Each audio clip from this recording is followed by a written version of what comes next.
If you own a business, how often do you learn from your past?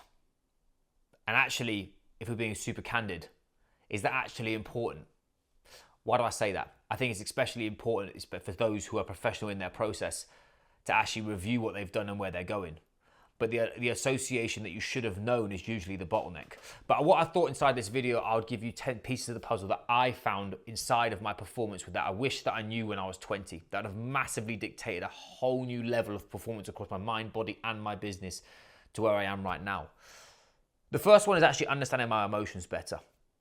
Pedigree gets you in the door, but thoughtfulness and mindfulness actually keep you in there. The reality is that emotions are just signals. And when I was a rugby player, I used to think everything was a fight, everything was uphill, and realistically, I absolutely fucking loved the challenge. Now, with different responsibilities, growing business, young family, I've got clients of mine that are demanding more from me purely on the basis of the levels that they're playing at and the levels that I want to work alongside them with. Realizing that actually emotions are only just signals, and that my key piece is actually understanding what those mean from a perception standpoint and from a signal standpoint. The previous me used to have been making emotional decisions on a rugby pitch. It meant I was reactive. All I ever focused on was wanting to hurt somebody. Particularly, I had a game against Blackheath at home. They're 10. He said something, I can't remember what he said to me. The whole game I chased after him, wanted to punch him in the face. And realistically, it was a waste. If I had not been so emotional as a rugby player, I would have definitely played higher. Taking emotions out of my business and now using them as signals has allowed me to be more decisive and actually make better decisions. And I wish that I knew that inside my process when I was 20. Number 2 is dealing with the noise in my head. I think so many high achieving individuals, their biggest enemy is themselves. The biggest catalyst for their growth is themselves. But the wholehearted truth is, they don't understand their drive and their determination. They either reach the goal and they just extend it and make it further away, or they measure against their ideals. And actually, they don't have any joy inside their process currently. They did when they were 20 because they had no responsibilities. But especially if currently right now you're running a business trying to grow the thing, or you're trying to find some form of impact or status, I know exactly what it's like to eat yourself alive. Where on the surface you look calm, collected, focused, standard, you're chilled. But actually for me, if I could understand that noise in my head, be way more self-aware so I can manage it better, manage my relationships better, and more so manage my team better in that order, that self-management piece is something that I've massively learned, that I wish that when I was 20, if I could have had that, I wouldn't have been so emotional. And as I said, from a rugby standpoint, I may have played higher. From a business standpoint, it may not have taken so long for me to pull the trigger and start doing life on my terms. Actually, I'm going to jump in around a few key concepts, but another one that I wrote down was fueling my performance. I used to be an ex-fat kid. You look at previous pictures of me, I was a fat boy, and then a girl called Freya at high school called me fat in year 7 at a swimming pool. Shout out to Freya. I was about to call her a rude word. And it massively dictated. I lost 2 stone, got shredded, and I actually had a massive problem with actual nutrition. I became a sport nutritionist. I've done focus. I've worked in bioenergetics. I've worked deeply on a nutritional level. And wholeheartedly, if I realized when I was a rugby player about fueling my performance more, I would have been fitter, I would have been leaner, I would have definitely been stronger compared to just thinking when they said I had to put on weight, I'd do a dirty bulk because that was important.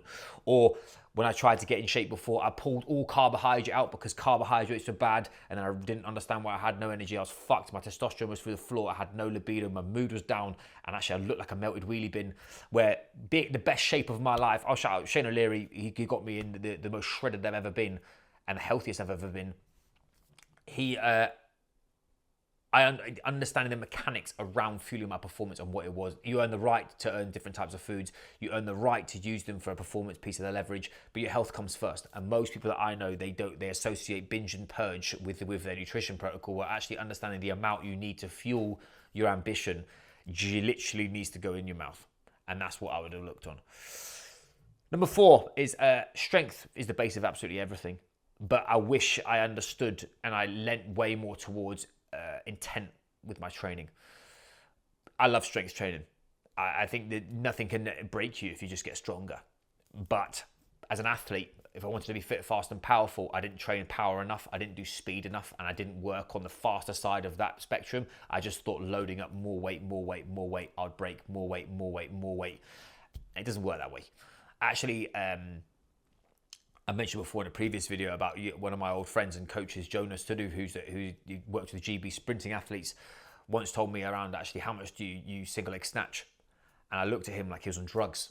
And the reason why he said that was actually force production is the key piece of the puzzle. And actually from a unilateral perspective, it's very, very important, but taking it back, having more intent across those spectrums when it came down to speed and power, when it came down to relative strength, when it comes down to functional strength and hypertrophy, when it comes down to the bodybuilding pieces, is having more intent around driving that side of my performance.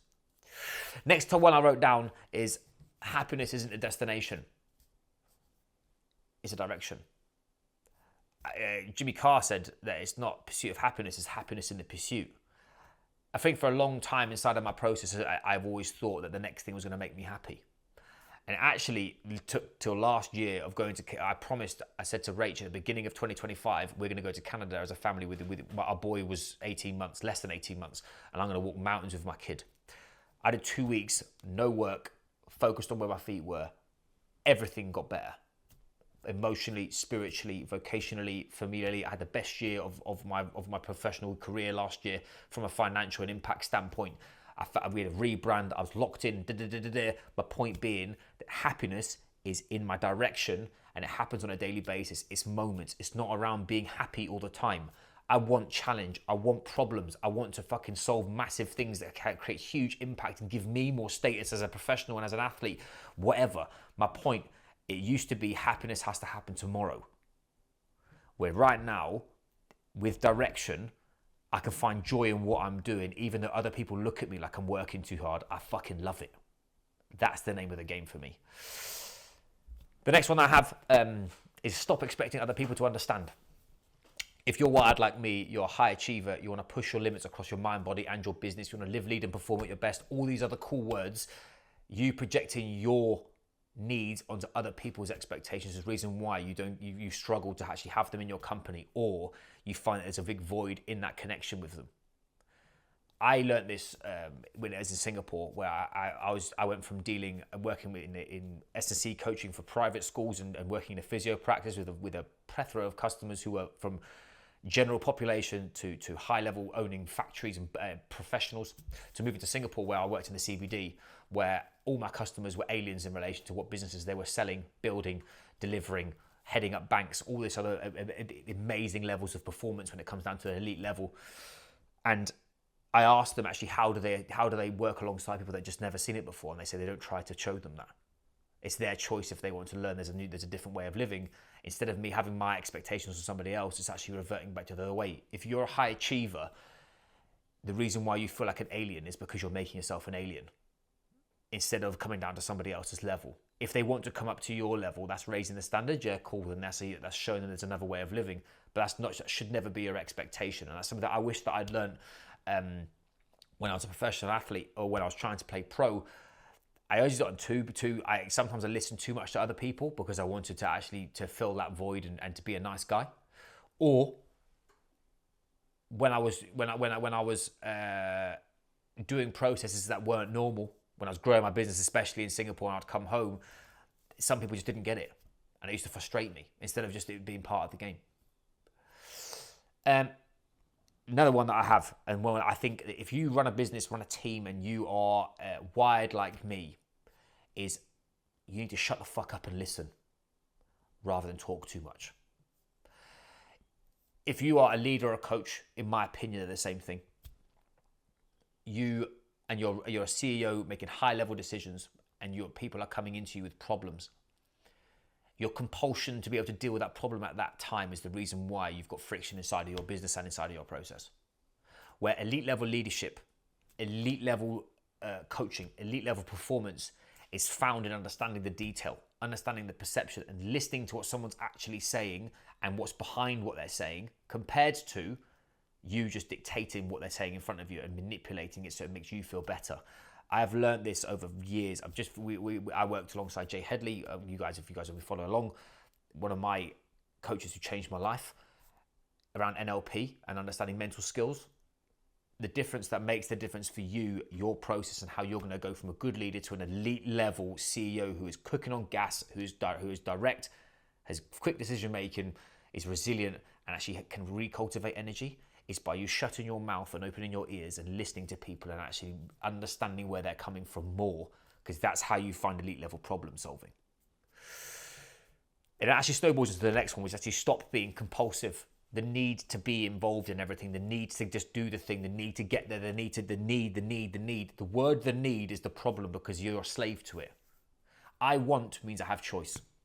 Need is a problem, and if you've got a compulsion inside of your process, you're leaking energy everywhere. You're giving it to things that don't matter. And one thing inside of your process that you might find the compulsion to do is to just, if you're running a business as CEO or founder or whatever, is take meetings that are actually fucking pointless. Having no agenda and listening to someone else's waffle when you haven't got gas. That's what you need to deal with compulsion. 2 more. You haven't got a time management issue, you've got an energy management issue. I used to think I couldn't fit everything in a day. I used to think I didn't have enough, I didn't have the right capacity. I used to feel like I didn't have enough to do, or if I didn't have enough to do, I'd fill it full of more bullshit to do.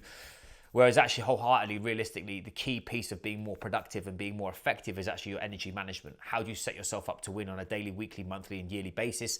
Your expectations of that, and what are your principles and rituals around cultivating energy? I used to think my performance was just a physical thing, where realistically my energy management and my recovery are now the biggest drivers of my current performance. It's the reason why I'm calm inside of my business when I want to be. It's also when I'm cooking on gas, I'm frantic, I'm focused, I'm getting after it, I'm effective way more than I used to be. Back in the day, I used to be just like a fucking shotgun spraying it everywhere, where performance right now, if you want to operate at this level, is becoming more of a sniper rifle and being more effective at what you're doing. And lastly, I think something that I never really, I've always embodied, but I never really understood how to articulate. This was from my man Dan Reeve, and something that is having an athlete mentality over everything.